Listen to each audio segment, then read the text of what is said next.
so everyone knows from the Russian embassies. Again, this is the Billionaire Row with the Kensington Palace.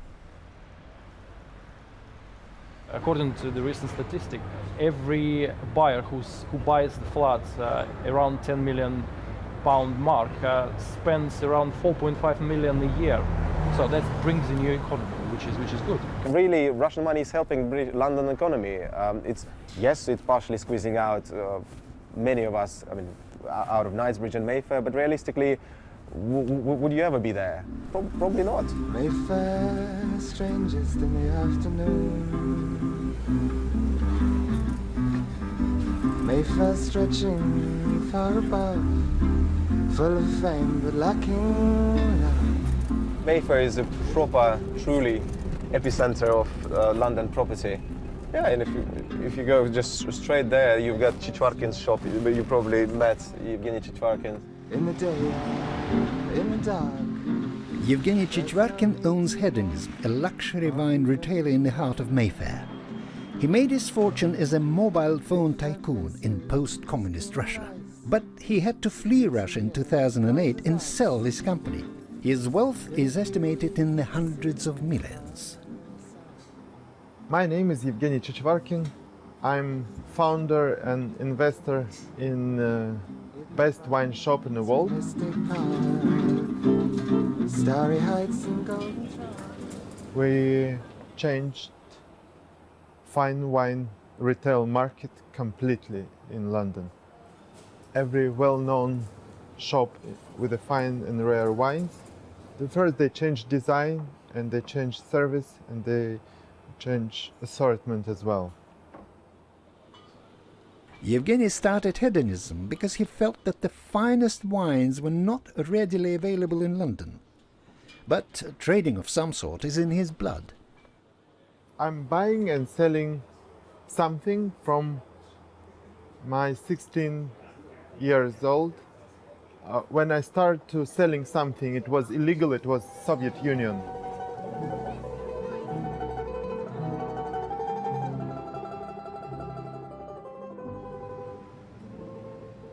I spent four years on the open markets without roof on my head. Winter, -20, I have frozen toes, but still positive wave of every customer. Everything changed for Evgeny with the fall of the Soviet Union. He was just 17. Soviet Union crashed in 1992 and a lot of people, let's say 90% of the people, had a proper Soviet mind. And it was easy to make money. We started selling mobile phones when the penetration of mobile phones was less than 1%. And we just caught the wave. We started from one shop, one very small shop, like a corner shop. And then opened another one, and then another one. I just wanted money. Evgeny started his business aged 22, and it grew so fast that he didn't even realize he had become a millionaire. Our accounting manager said us when we reached 2 million. I don't remember the years because it was kind of nightmare. 24/7 non-stop, buying and selling.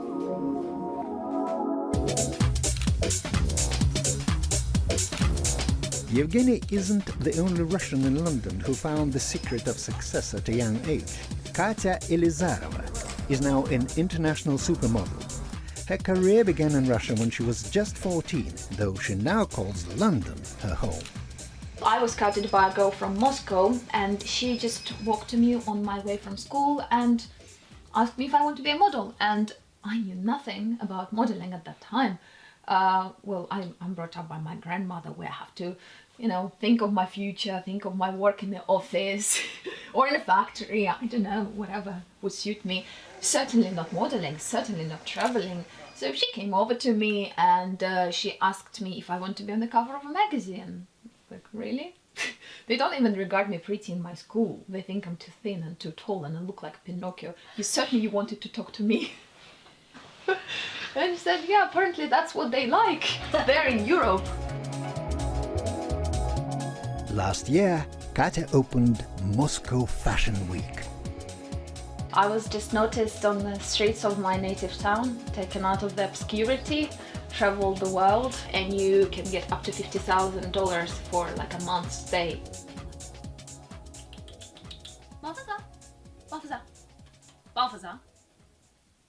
I loved England from the very beginning. I loved English language. My dad was obsessed with the Western culture. We always listened to English music, and it was prohibited as well at some point. So when eventually I was offered to go to England, well, I was over the moon. Katya is not just a pretty face. In her early teens, she trained as a dancer at the Bolshoi Ballet. It's pretty cold. Yeah. And in London, she studied law before turning to modeling full-time. You can fall in love with London every day, can't you? There's always something new there, and all the buildings are different from what my eye is accustomed to. And there are roses growing. There are no tall, you know, like gates or like walls. Because in Russia, if you live in a house, you always have like really tall walls to protect yourself, so people don't see your walls. But in England, no one cares. In England, everyone destroyed these walls, and the walls are made of roses. Isn't that fantastic? I'm devoted. I'm in love with London forever. London calling to the faraway towns. Now war is declared and battle come down. London calling to the underworld. Come out of the cupboard. While Yevgeny and Katya have undoubtedly worked hard for their wealth, people remain suspicious that some of the money of London's rich Russians is not quite as honestly hard-earned. But Roman feels blanket accusations are unfair. Everyone thinks about Russian money in London as this crazy, as Dmitry rightly said, crazy money that's from oil and gas, that sort of connections to the government. But Russia is a huge country of 140 million, and we're talking add Ukraine and everything else. Not everyone is connected to the government. There are huge retail chains where billionaires are made. There are huge internet portals. There are huge restaurant chains, everything. And so there are loads and loads of properly clean businessmen who have no connections to the government. One rich Russian who amassed his wealth in high finance now invests in art and has a personal collection of post-war Russian art estimated to be worth over £40 million. So what does money mean to Igor Tsukhanov? The first money you earn after business, whatever, you put residential. Then maybe second home. Okay. Then maybe to stay in 5-star hotels or to fly first business class. So, but what else? After these few simple things, which basically save your time, and for example, in the queues, in the flights, whatever, it's like basically saving your time.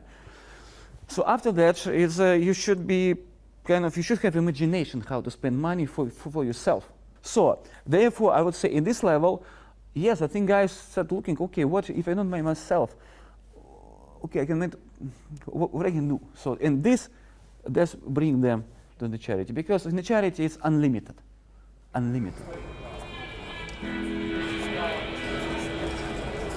Igor Tsukhanov's family charity gives educational scholarships and promotes Russian culture and art around the world. Tonight, Igor has brought an exhibition of world art to the Sarchi Gallery. I started doing my art activity, a kind of art promotion in the global art scene. Major exhibitions, including the one post-pop East meets West.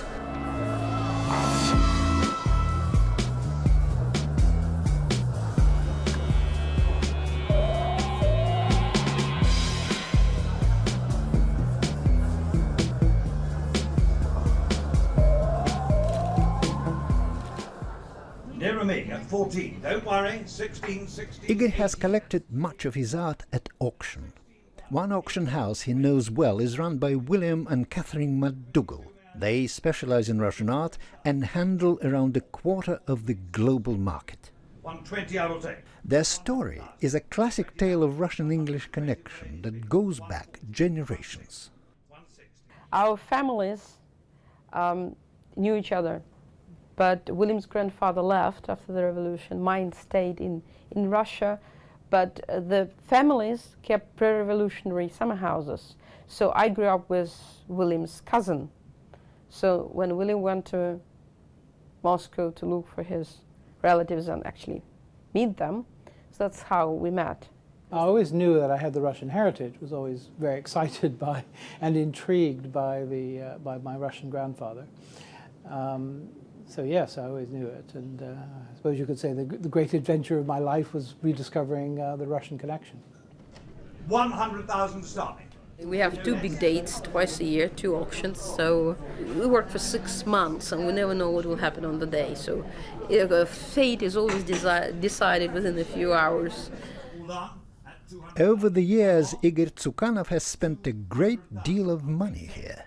It's like a theater and gambling at the same time, and it's all big money, so people get very, very excited. At 210, sir, 210, 220, 230, 230, 240, 250, 250, 260, 270. Rubbing shoulders with collectors who spend millions, Catherine has gained particular insight into how great wealth affects character.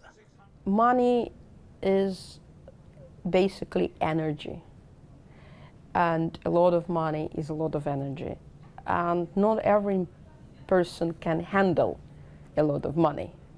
So I think that, if we're talking, couple of million, it's not wealth. It's kind of still not something that changes your personality. But if you go, into big figures, if you go, into hundreds of million, closer to a billion, then it's a different, absolutely different energy. At 950 then. You all done? At 901 million. I now have the 1 million in the middle of the room at 1 million. And I'll take 1.1 million. On my right, 1.1 million. 1.15 I'm bidding. 1.2, so 1.2 million bid. 1.2 million. No more? All done. So, well done. Thank you very much indeed. What is actually definition of wealth? Those guys who are worth, let's say, 100 million, they say we are not wealthy because there are guys who worth a billion. So those guys who worth a billion said we are not wealthy. There are tens of billions. So it's just completely different. It's about perception, because anything above whatever 50 million or 60 or 100 million, it's much. So it's really nothing about the numbers. So numbers means nothing. To be a wealthy man is a man who can afford to spend lots of money on charity. That's for me. That's what a definition I like. So the rest is not important, because the cost for living, it's pretty kind of minimal for anyone. It doesn't matter.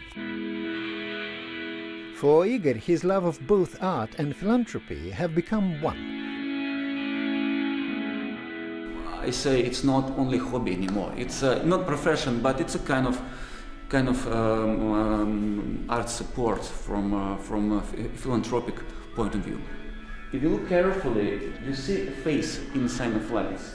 And he said to me, when we're painting the stuff, there was no idea to put the face over there. I'm not sure I trust fully what he said, because it's clear the face over there, it's clear. But he did not admit that it was intentional, it was unintentional, I say. Igor's deep passion for Russian art reflects a connection many of us feel with Russian culture, even if we are choosing to live in London. Welcome. We're very excited to have you with us, and hopefully you enjoy the journey. The journey starts today and never finishes. So One way we keep connected to the homeland is through the annual Russian Ball, one of the highlights of the social calendar for London's Russians. The ball echoes back to pre-communist Russia, when debutantes were presented at the court of the Tsar, hoping to make an impression with their faultless footwork. Very big step, smaller. 1, 2, 3. Yep. 1. No, it's the left leg. We go with the right. The pressure to impress and be noticed on the night is fierce. And for a modern generation of Russians more familiar with twerking than Tchaikovsky, special rehearsals are essential. 1, 2, 3. 2, 3. 1, 2, 3. 1, 2, 3. 1, 2, 3. 1, 2, 3. When I first heard about the ball, I was slightly skeptical because I couldn't imagine myself wearing a white dress, wearing a tiara and dancing waltz. Tatiana is one of the debutantes. She moved to London 3 years ago, leaving her parents behind in Moscow to pursue a career in music. I am a very traditional girl in a way because I play the cello and this is a very, doing classical music also is a very traditional thing.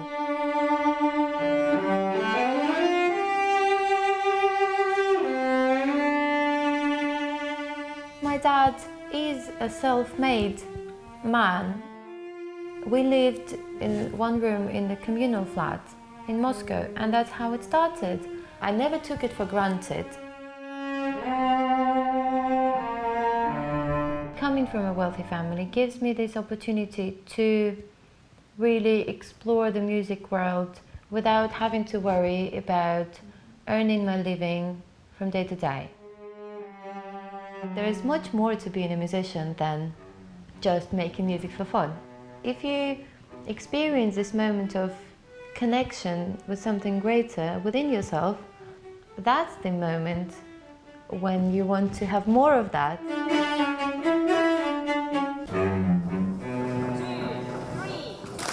Tatiana and the rest of the debutantes have just 3 weeks to find a connection with the dances that will open the Russian ball. But some are finding it more challenging than others.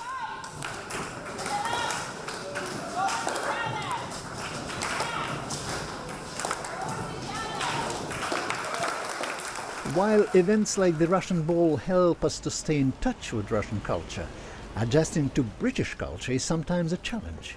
But help is at hand in the form of Russian lifestyle consultants. My name is Aliona Muchinska, and I came to your lovely country many years ago. I became a lifestyle consultant, the bridge between Russia and Britain. Aliona does everything from finding schools to buying diamond rings. She is available 24/7. Алло. Да, привет, алло. Нет. Wealthy Russian people are my job. When they come here or when they're just thinking about coming here, it is my job and my duty to make sure that they feel at home. Hello, this is Aliona. Russians who come here, they like living comfortably. They would not economize. They would like to invest in something that they feel that there's a value in it. So, to have a flat in London, there's a value. To have a child in a prestige English school, it is value. They feel that they're investing in the future. No, I understand. But Aliona finds it is often the small things that make us stand out in British society. British people think that Russians are reserved and sometimes very rude because Russians don't smile. And for British people, it's completely unheard of. They really feel offended because they smile and I just think that in Russia, if you smile at the stranger, unless obviously it's a very pretty young girl, people just think that you are really quite strange. You probably better not even look at this person anymore because there's something wrong with him, perhaps, most likely. Two of Aliona's clients, mother and daughter, Natalia and Christina Muller, have been in London 2 years now, but still find the cultural differences a challenge. Can I speak, please? Of course. Okay, my name is Christina and my mom's name is Natalia. And we're both really close and we're both like friends because I have secrets and I don't have any secrets from my mom because I tell it to her all the time. So there is nothing I hide from her. For 1 year, you know, I just explored London, explored British people and not British, because a lot of internationality, yeah, live here.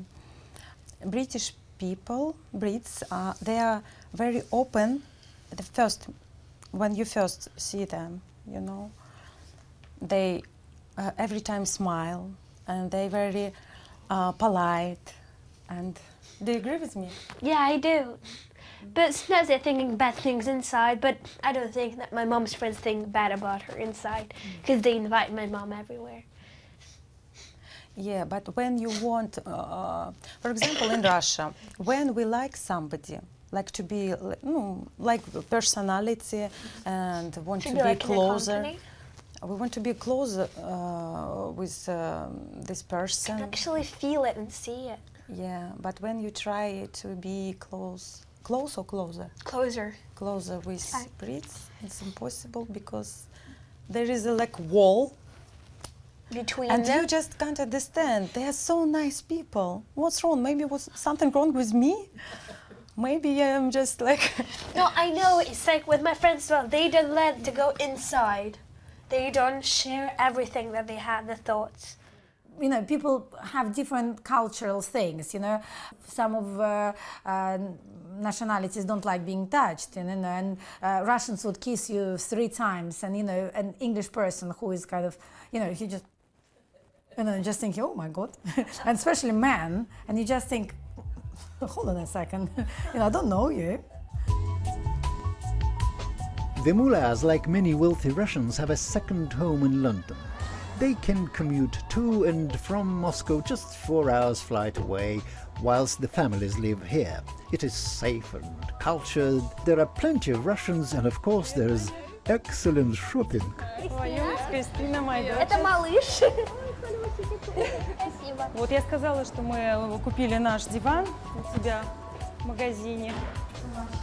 So, I've prepared some nice content for your bedroom. Natalia and Christina are in the process of renovating their flat in central London. And then all the other chairs you have without. That's big. It's quite big. And you can make it smaller when you put this. Yeah, for it's sure. London thing. London thing, why? We don't have it in Russia. And this. Oh, come on, Christy. So what's your favorite piece? Anna Davidson is a Russian businesswoman who has set up a successful design brand in London, catering to wealthy clients. She feels you should take a closer look at why Russians enjoy ostentatious displays of wealth before you make judgments. Because everything was forbidden and it was not allowed, when the Russian did get the opportunity, they wanted to express themselves and they wanted to show, I have so much and I have that and I want everyone to see it. So before we judge someone, we should look deeper behind it. What's the reason? What's the reason the Russians are so overdressed all the time and put so much jewelry and wear all these expensive bags and shoes?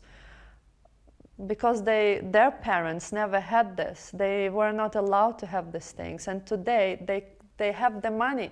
They can afford it. So they want to show it to the whole world. Here we are.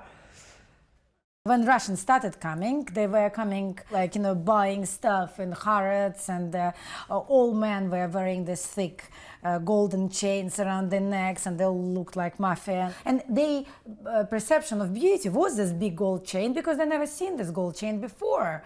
So they kind of felt it was very beautiful, and kind of they wore it with pride. A kiss on the hand may be quite continental, but diamonds are a girl's best friend. Alyona often helps her clients with their shopping. Today, she is meeting a specialist who provides many of London's super-rich with their more striking pieces of jewellery.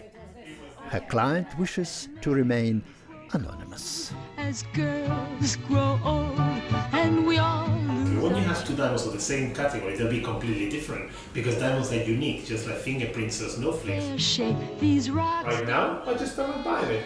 That's it. Why do I need a reason to spend £5 million? Okay, well. I think, it began, probably They never seen this gold chain before. So they kind of felt it was very beautiful, and kind of they wore it with pride. A kiss on the hand may be quite continental, but diamonds are a girl's best friend. Alyona often helps her clients with their shopping. Today, she is meeting a specialist who provides many of London's super-rich with their more striking pieces of jewellery. Her client wishes to remain anonymous. As girls grow old and we all lose. When you have two diamonds of the same category, they'll be completely different because diamonds are unique, just like fingerprints or snowflakes. Shape these rocks. Right now, I just started buying it. That's it. Why do I need a reason to spend £5 million? I think it began, probably 2.5, 3 years ago when we started doing a lot of things with celebrities. Having lived in Hollywood before, I have connection with a few celebrities, and then I've given them jewellery, lent jewellery, and they've bought a few things from me, and then through word of mouth. It's a diamond egg, has over 1,000 diamonds of the finest quality. It's a unique masterpiece. There's never going to be one replicated, and the estimated value is between £5 to £10 million. Friend, there may come a time when... There was just a couple of new rings that came. This one especially has one of the biggest Burmese sapphires in the world right now. This is a 60 carat Burmese sapphire and surrounded by diamonds. As I know, she likes a big kind of cocktail right-hand ring, something like that, that may be something that she's going to be. It's very heavy. It's very, very heavy. But we can do it for her for £1 million. Yeah, I think she's looking to spend around. I mean, last time it was a couple of months. They just done 1.9, yes, just under 2 million. The jewels purchased by the lady who is happy to pay £1 million for a ring will be worn on the night of the Russian ball. Now, just a few days away. Cha? No, you're not doing, you're just looking. Should not be movement, I see it with my back. So, Katerina Daminova works at an international bank by day and practices her dancing by night. She is a fiercely independent woman, but is also pragmatic about the opportunities the ball may offer. It might be a very, very good opportunity to meet some good gentlemen, and for some gentlemen to meet some beautiful ladies.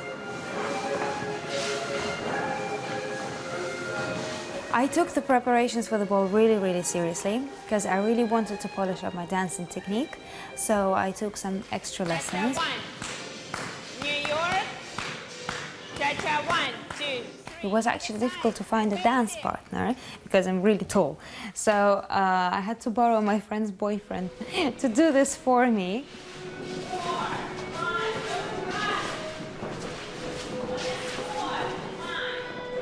I would never call myself anything like money elite.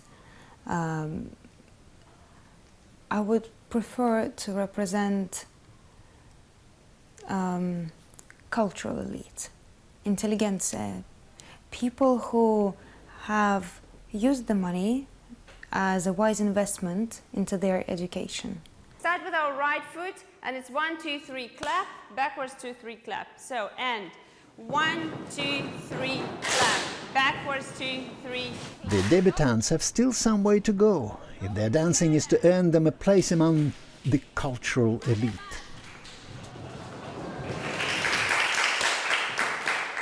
Oh, it doesn't sound like you impressed them very much, being honest. With regards to gentlemen, a responsibility is on your shoulders, no pressure. I see you've all got potential and you're picked up a lot from the first class, but you need to speed up because we have only 3 classes to go. It's really nothing. Like many of the debutantes, Katya was born into what was then the Soviet Union. Sit? That is not sit, this is down. Going to university in England helped her to understand some of the differences between our countries and put them in a historical perspective. I studied law, and reading law was also sort of learning about England and understanding why law is so important in England and how it is never going to have as much appeal in Russia. I guess Russians have been abused quite a lot by our politicians. and it's a huge country. I mean, how can you even rule a country like that?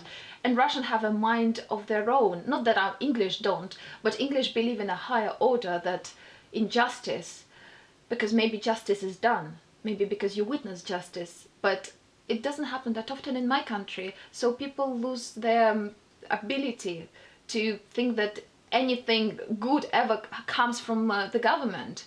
I say no law, no justice. It's getting better. I hope it does. But we are still in the progress of creating it. We've been thrown out of developing pretty much during Second World War. I mean, 20 million men died.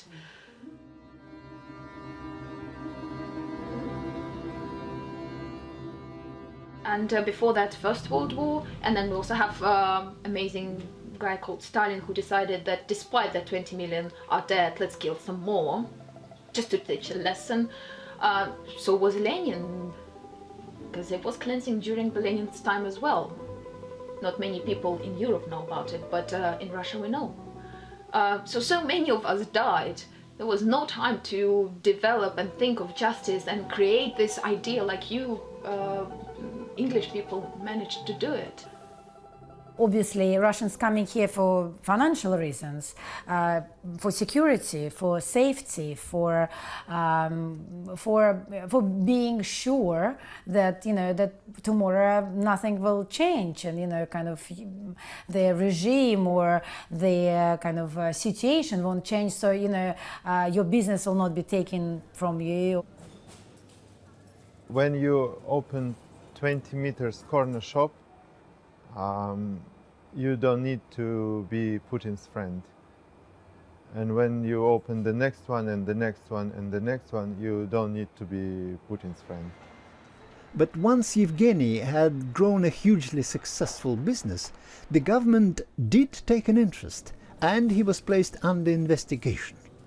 When one of the Putin chosen person tried to take my business and take my money, I was need to sell it and move outside my country. Here I'm a guest, and I will be, if I will live here 20 years, I will still be the guest. You see there? A Mercedes covered in 1 million Swarovski crystals, and it belongs to a Russian. But 21-year-old Daria Rodionova auctioned her car off for charity. It sold for almost 155,000, and she donated part of the profits to a Manchester dog's home. No, I think Swarovski won fine. I mean, it's not so much of a trouble. But have you seen this car that is covered in, what is it, velvet? Imagine this, this seagull coming from Brighton. Things like, ooh, what is it here? Like how expensive your dry cleaning bill should be. We were kept in, like a lot of people say, an aquarium, where we were kind of swimming with other fish, but we couldn't get out. And when people started getting out, they started learning. They learned about the world, they learned about fashion, about I don't know, travel, etc., etc. So the perception of what to do with wealth, how to spend it, definitely did change.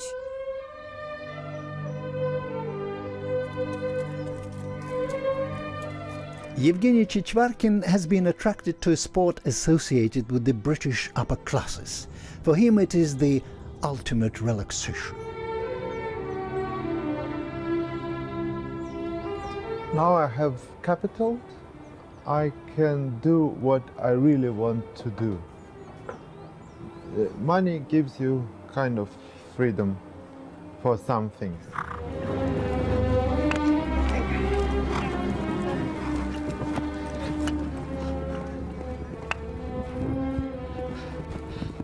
When I'm on the horse, I forget my name, my age. All of the problem is gone for 7.5 minutes. It's like meditation. For a nation that eradicated its class system almost 100 years ago, we are strangely intrigued by the British class hierarchy, and most intrigued of all by your royal family. Russians love royal family.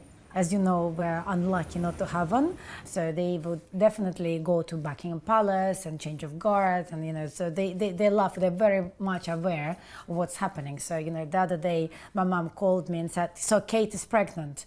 So and I immediately knew who she was talking about. So I said, "Yes, she's pregnant for a second child." So, Mom, everything is fine. Though Bolsheviks shot Tsar Nicholas and most of the Russian royal family in 1918, some did escape to Britain, and members of the Romanov clan are still alive and well. My father was the eldest nephew of Nicholas II. Pa came out in 1919 with his father and his first wife. He came out from Odessa and got out on a British warship called HMS Forsyth. And they went to Paris to drum up support for the White Russian Army. Pa didn't talk to me enough about the past, and when I went back in '98 for the Tsar's funeral to see the places, I had a feeling of home, which was extraordinary. It's in the genes. But I realised about the ancestors from a very young age, but because you're brought up with all that, and in my case being a princess, although when I was little I used to say to my mother, "Please don't call me princess," and when I was at finishing school, I made her write Miss Olga Romanov, which they thought was rather stupid. That is my mother, done by a Russian artist before she got married. Apparently London was awash with Russian princes between the wars. See? Yes, I know, and I know you've done something disagreeable. That's why you're all sort of humble. We'll find it shortly. Let's try not to walk in anything like the poor man did yesterday. Over there is a painting of my grandmother and her twin sister, my mother's mother, the Finns. Now, Russia ruled Finland in those days, and underneath they're in national costume, but actually not Finnish. It's part of Russia, though I can't remember what costume they're wearing, but it's not actually Finnish costume. But they were debutantes and presented at court in St. Petersburg to my great-great-grandfather, not knowing that one day the families would be united, which is quite strange. There is Queen Alexandra as a young girl. Over there is Alexander II with his attractive blue hair. I thought he needed a bit of a makeover. This is Irina, who is my father's elder sister. Irina, at the age of 18, married a man called Felix Yusupov. Now, Felix was one of the two that murdered Rasputin, but this is before he murdered Rasputin. He'd been in Oxford, and he batted both sides. He was very beautiful, but his best claim to fame was he was a transvestite. Anyway, they had a blissfully happy marriage, and when he was too old to do it himself, she'd put his makeup on for him. She used to smell of Gauloise and Chanel, and she was hilarious. She did wonderful caricatures for me when I was sort of sitting on my pot. Of course, my father jabbered away in Russian to all his family, but he never spoke Russian to me or my mother, so I'd never learned to speak Russian, which is quite sad. Apart from Russian blood, I haven't actually felt a strong link to the new Russians, but they are people I would very much like to meet, because I read about them all the time, like they maybe sometimes read about me, and it would be really nice to bridge the gap. 3, balance right, left. Tonight, the gap will indeed be bridged, as Princess Olga has been invited as guest of honor to the ball. There are just 6 hours to go, and with the final rehearsal in full swing, the debutantes are beginning to look worthy of their name.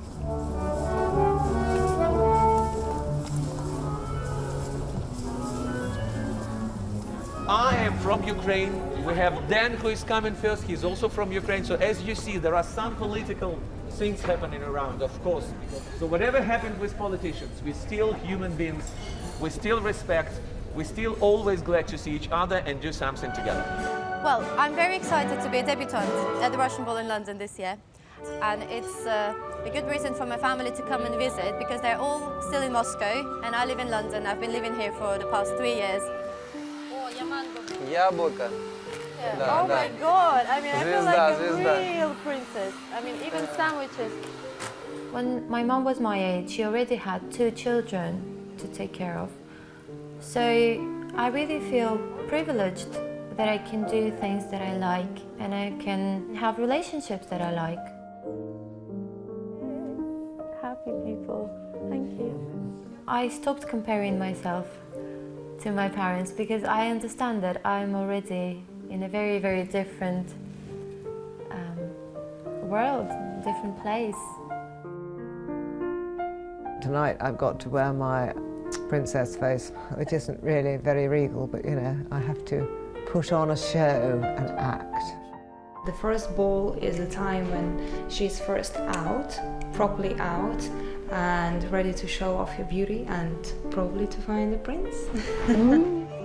The closer we get to the ball, I actually get more and more excited. I can't wait. Please stand on your final position for beginning of course. Final 4 lines. I'm looking for someone who is strong and reliable, someone who can look after you. Whilst banker Katerina is looking for a romantic prince, Alyona and Katya debate gender roles over working lunch, a subject that inspires passionate discussion. For me, understanding of what women is and what man is probably a little bit backwards. It's about women being at home and taking care of children, and the man being a brick wall. This is this Russian expression that no English men understand when we say, oh, we want a man that is like a brick wall. It's like, what do you mean? Why do you need a brick wall for? Take it up very offensively. Are you calling me a brick wall? Yeah, no, exactly. I'm not calling you a brick wall. It reminds me of when I was growing up in Soviet Union. We had these questions, and all the boys were asked who you want to be, and all the boys were answering cosmonaut. Yeah, of course. Oh, no, I mean, and all the girls were asked who you want to be, and they would just say mother. So we've got a lot of it in. I know my grandma was like this, is like this, and in schools. But when you come to England, what do you think?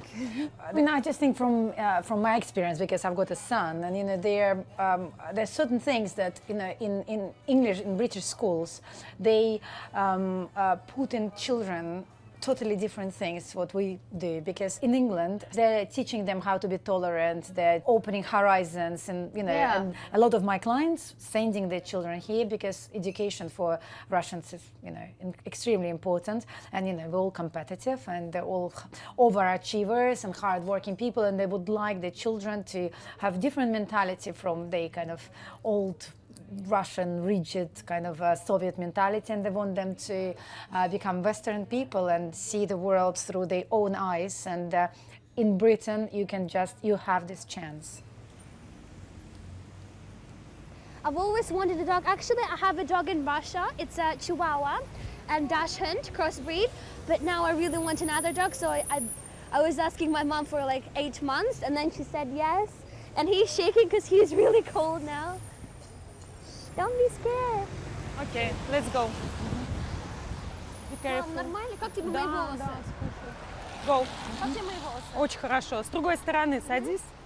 Alyona's client Natalia came to London largely to give her daughter Christina a top British education. Tell me, how was your school today? How was your day?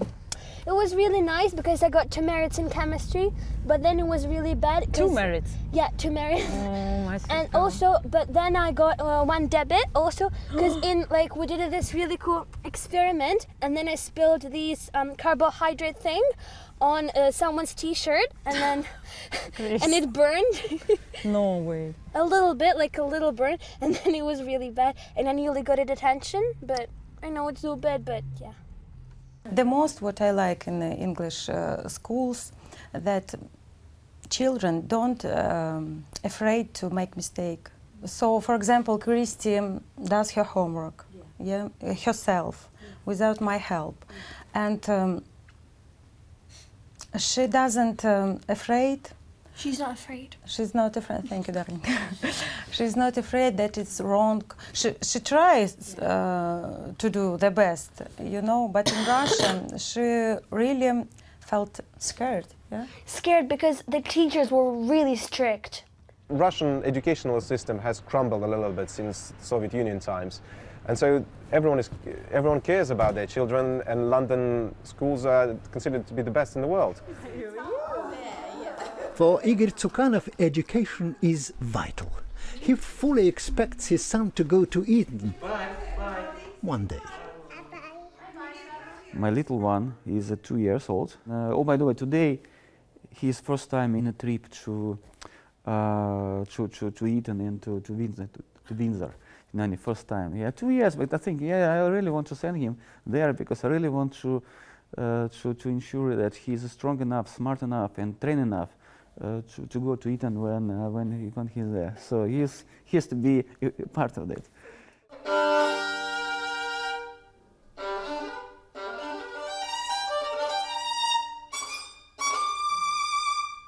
It's a matter of control. Let's do it again. From the passage, don't rush the passage. So my daughter now, she's 12. She just started last year in Wickham Abbey. It's also the top private boarding school.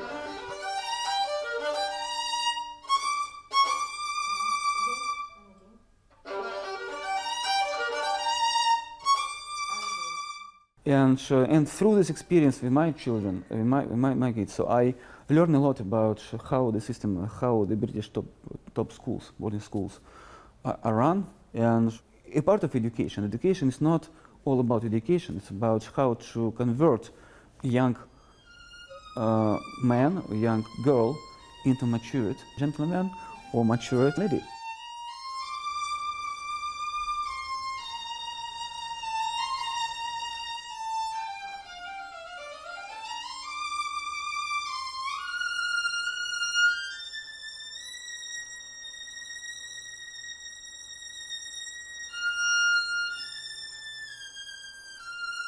My first wish would be for my daughter Katya to be able to continue her music career to the level at which she will decide whether she wants to be a professional musician.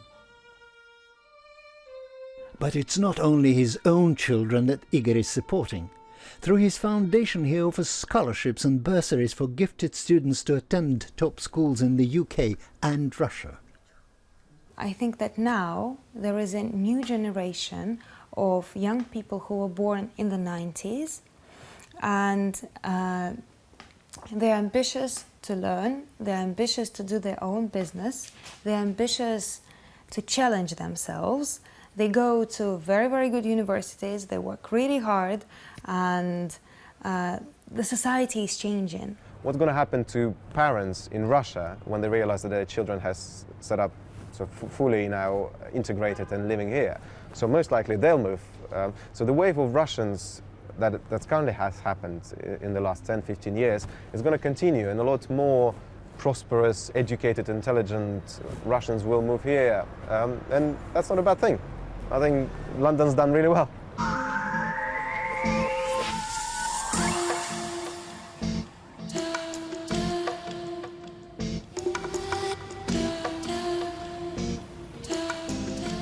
Back in the city, the last touches are being applied before the Russian ball is finally underway. This hasn't been out of its box for donkey's years, and it's got a lot of dark history in our blood. A lot of things look similar now. Everybody who disagree and who is dangerous for regime, they try to push out of the country, like me, or put into the prison.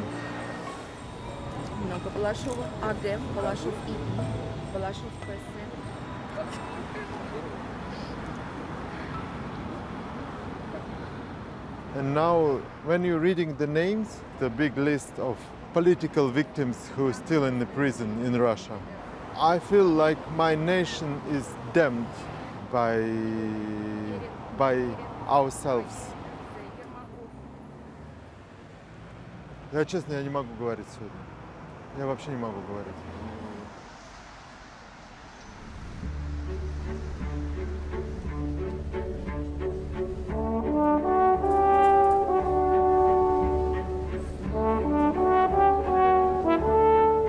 Royal Highness, which side of yours is best? I don't have a side. Would you mind if I just get several photographs together with you? Yes, fine. Oh, of course. thank you so Yes, much. yes, Let's cheer up.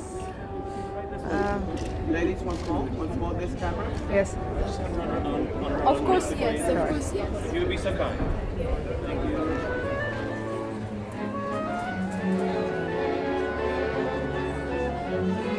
Ваши аплодисменты дебютантам второго русского бала в Лондоне. И сейчас я приглашаю всех гостей присоединиться к танцующим. I was a debutante in 1968. Right. I think it must bring a lot of glamour to London and nice for the Russian Debs to see what London's like.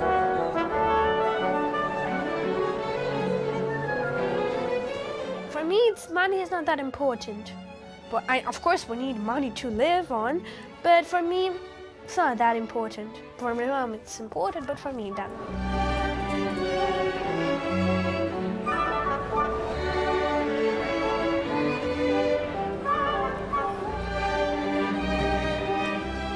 I mean, of course, they can buy you a very nice lifestyle and they can fix a few problems, but money can't buy you love.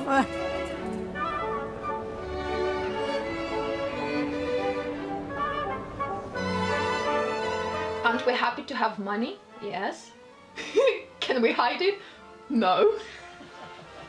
Give us time, we'll be all right. We would stop to be all this bling bling and putting ourselves ahead of others, thinking of ourselves as better than others. We all do it. I don't know, English or Russian.